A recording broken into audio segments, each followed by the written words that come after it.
যা ঠাকুমার ঘরে কি অবস্থা। ঠাকুমা ঘর পরিষ্কার হচ্ছে, এই ঘরে সব কিছু করা হবে।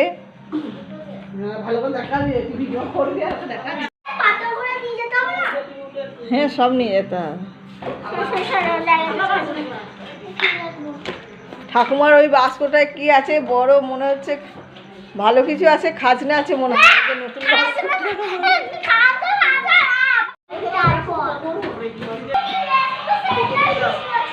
কি দেখবে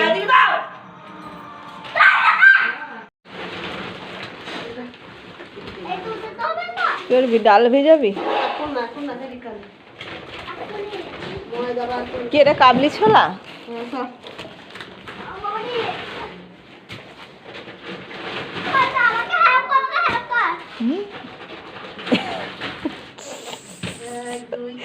বাঁদরের মতো চুলকে যাচ্ছিস তো।